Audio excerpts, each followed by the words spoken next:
In September, you sent a memo to your employees at the FBI, basically defending the way the Bureau handled this investigation. Why did you send that?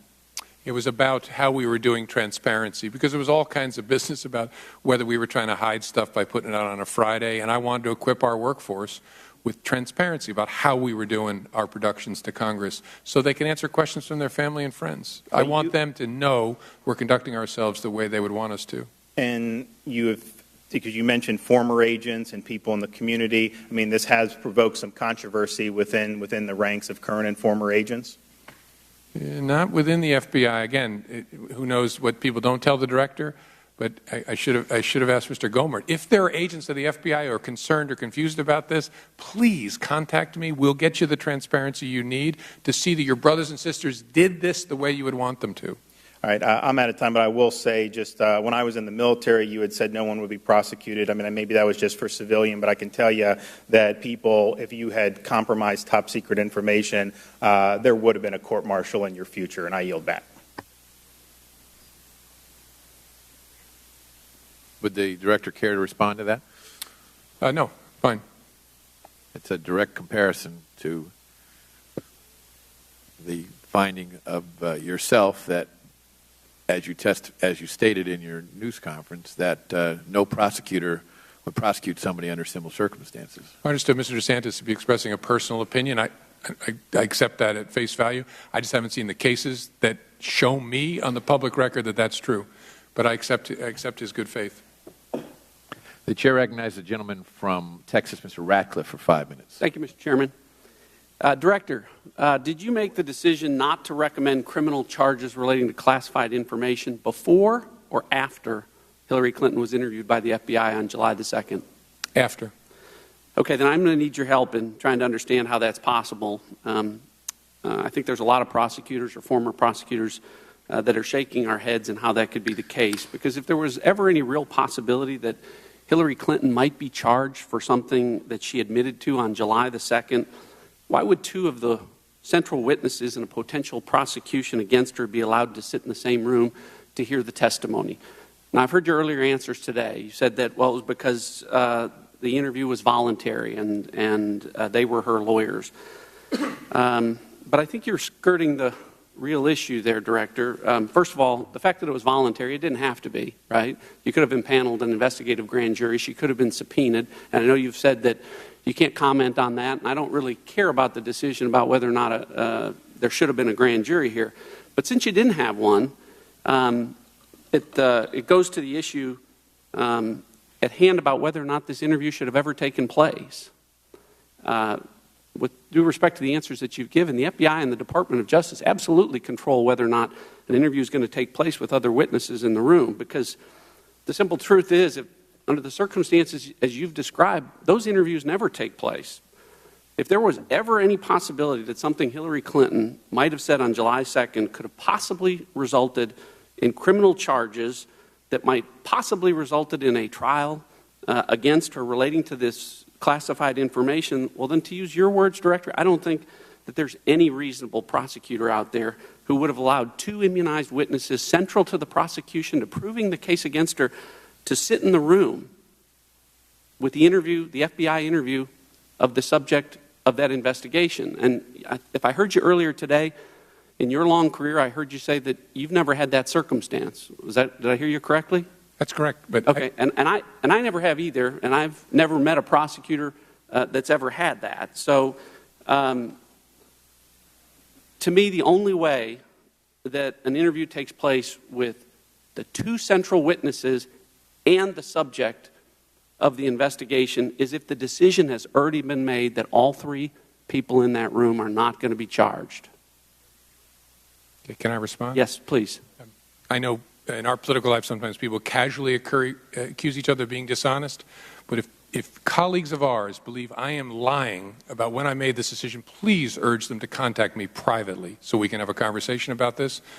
All I can do is tell you again, the decision was made after that because I didn't know what was going to happen in that interview. She maybe lied during the interview in a way we could prove. Let me finish. I would also urge you to tell me what tools we have as prosecutors and investigators to kick out of an interview someone that the subject says is their lawyer. That's not my point. The interview never should have taken place if you were going to allow the central witnesses that you needed to prove the case to sit there and listen to the testimony that the subject was going to give. It never happens. It never happened to you, and it's never happened to me or any other prosecutor that I've met. And I know you've defended the people that were involved in this as being great, but if it's never happened, I wonder why this is a case of first precedent with respect to that practice that you and I have never seen in our careers. You and I don't control the universe of what's happened. I suspect it's very unusual. A key fact, though, that maybe is leading to some confusion here is we had already concluded we didn't have a prosecutable case against Heather Samuelson or Cheryl Mills at that point. If they were targets of our investigation, maybe we would have canceled the interview. But frankly, our focus was on the subject. The subject at that point was Hillary Clinton. All right, let me move on. According to the FBI's own documents, Paul Gambetta was, in his first interview on February the 18th, told FBI agents that he had no knowledge about the preservation order for the Clinton emails. Correct? I don't know the dates of that, but I'm sure it's in the 302. Okay, but then 2.5 months later, on May the 3rd, his second interview, he made a 180-degree turn. And he admitted that, in fact, he was aware of the preservation order, and he was aware of the fact that that meant that he shouldn't disturb the Clinton emails. Correct? Yep. Okay, well then I need your help again here, because when I was at the Department of Justice, your reward for lying to federal agents was an 18 U.S.C. 1001 charge or potential obstruction of justice charge. It wasn't immunity. Depends on where you're trying to go with the investigation. It's a low-level guy, and you're trying to move up in the chain, you might think about it differently. Well, he lied to an FBI agent. You don't think that's important? Oh, it's very important. Happens all the time. Unfortunately, it's very, very important. Sometimes you prosecute that person and end their cooperation. Sometimes you try and sign them up. But if they lie to an FBI agent after they're given immunity, they violated the terms of their immunity agreement. Oh, sure, after the agreement. And so that's my point. He shouldn't have immunity anymore. Oh, I'm sorry, I may have misunderstood you. He lied to us before he came clean under the immunity agreement and admitted that he had deleted the emails. No, not according to the FBI's documents. He had the immunity agreement in December of 2015. These interviews took place in February and March and May of this year, 2016. Gambetta? Gambetta. Okay, then I'm confused and misremembering, but I don't think that's right. Okay, well, my time's expired, but I have one last question, and I think that's important. At this point, based on everything, do you think that any laws were broken by Hillary Clinton or her lawyers?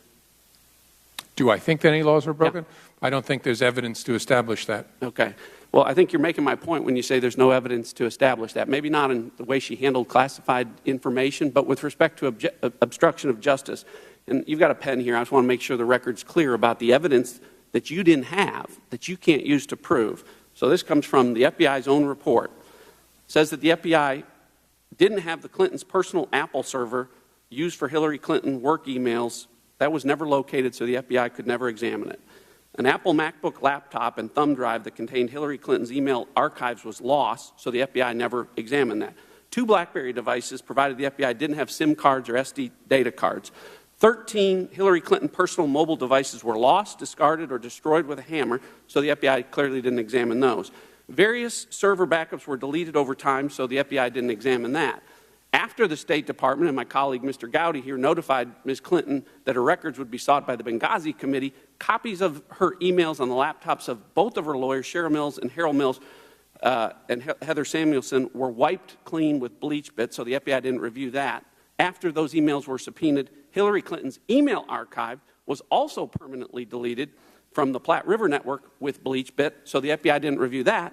And also after the subpoena, backups of the Platte River server were manually deleted. Now, Director, hopefully that list is substantially accurate because it comes from your own documents. My question to you is this. Any one of those in that very, very long list, to me, says obstruction of justice. Collectively, they scream obstruction of justice. And to ignore them, I think, really allows not just reasonable prosecutors, but reasonable people to believe that maybe the decision on this was made a long time ago not to prosecute Hillary Clinton. And with that, I yield back. Director, do you care to respond? Very briefly, to ignore that which we don't have, we're in a fact-based world, so we make evaluations based on the evidence we're able to gather using the tools that we have. So it's hard for me to react to these things that you don't have. So that's my reaction to it. The chair recognizes the gentleman from Texas, Mr. Farenthold, for 5 minutes.